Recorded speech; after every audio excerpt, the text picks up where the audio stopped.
Hi guys, White Witch 110 here.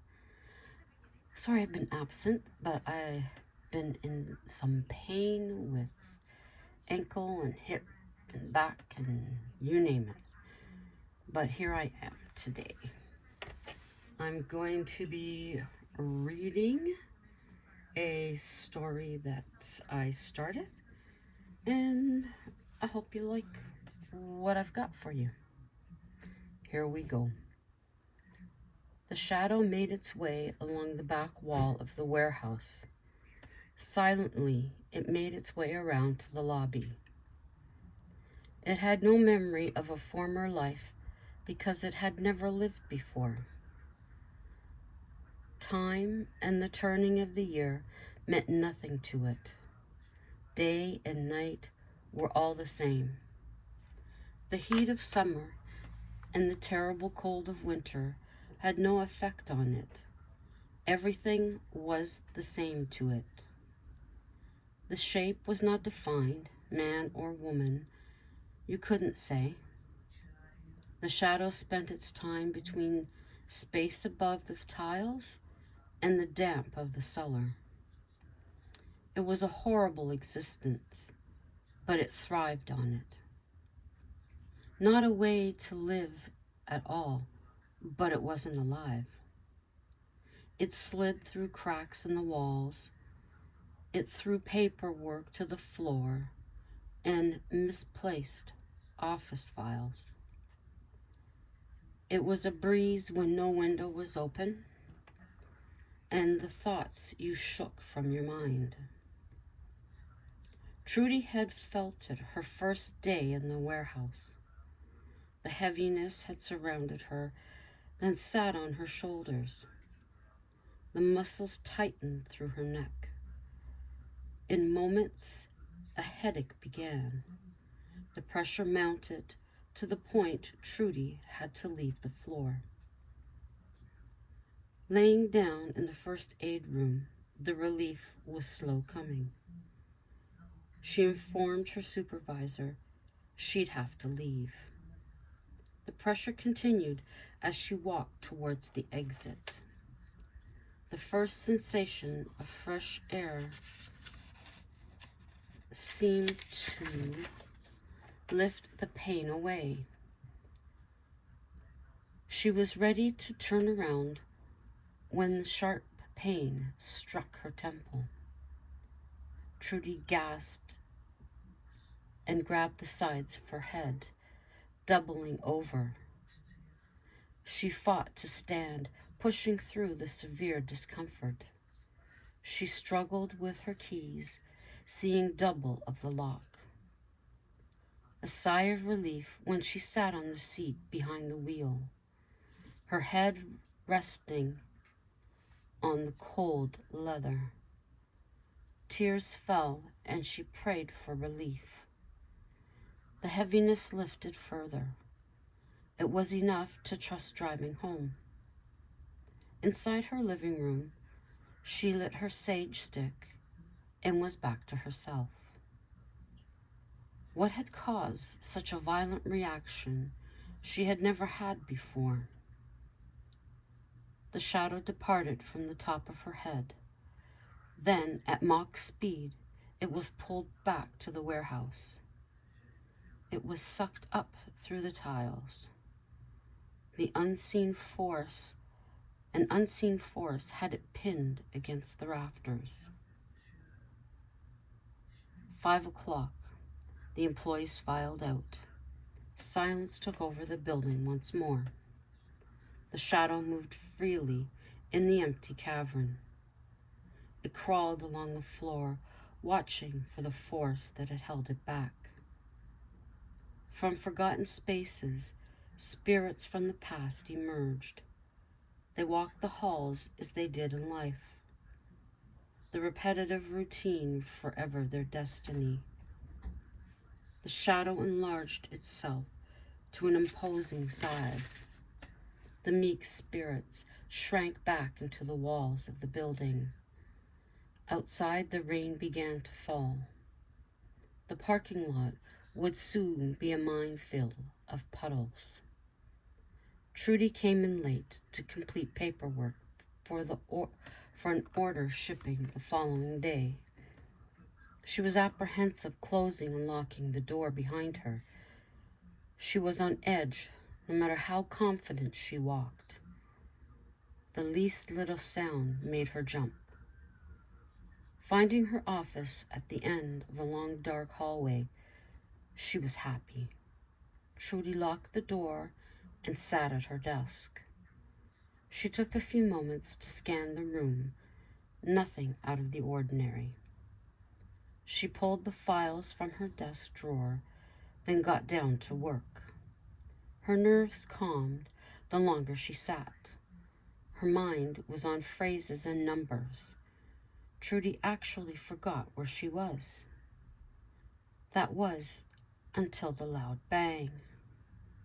She jumped inches in her chair before setting back down.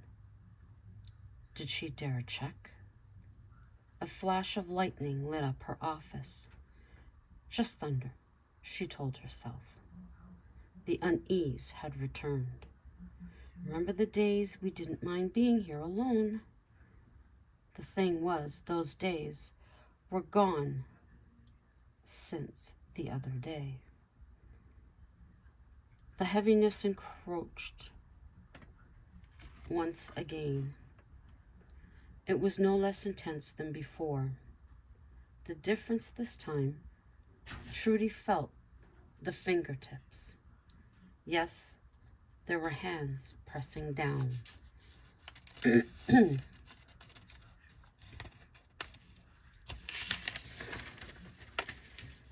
No one was in the room. No one she could see. As the thought came and went, there was a knock at the door. Did she call out? Who's there? No. She sat still, waiting to hear footsteps leaving.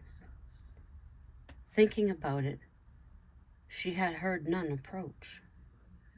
Trudy took a quick breath, praying whatever it was had left. The knock came again, this time with more force. Where could she hide? If she kept still, they would go away. But they knew someone was here due to her car. She had parked in the manager spot because it was close to the door. This wasn't a manager at this time of night.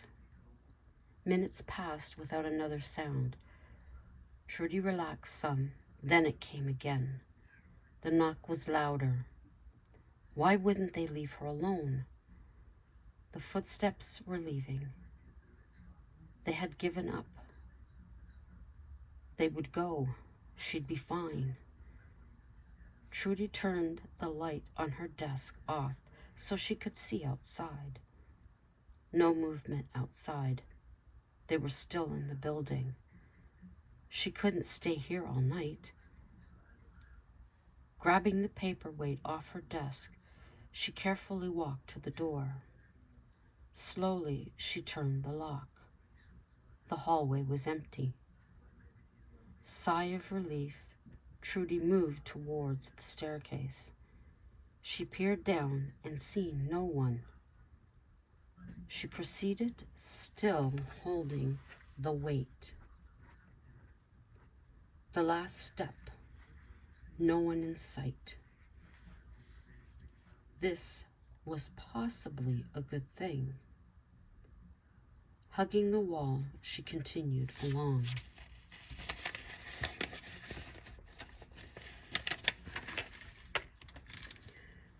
From the corner of her eye, she seen movement in the warehouse. She froze. Yes, there were people in there. The shadow knew she was there. It realized it'd been seen. Down into the dank basement it went. Each step she took, the shadow matched with its black hand beneath her foot. She felt it. Every connection sent a shiver through her. "I won't move," she whispered, and hoped whoever it was would leave. From somewhere within the building, her name echoed. How do they know my name? This truly terrified her. It was a husky, breathless voice. She heard footsteps and panic, running to the nearest room, which was the warehouse. Trudy used the machines as a cover. She could make her way almost to the lobby. A machine on the far side came on. Then, just as quickly, it turned off. She knew where they were. The shadow crawled across the ceiling to be just above her. And that's all I've gotten written for right now. Yes, I'm leaving you hanging. I'm very pleased with this one. I've been taking my time with it.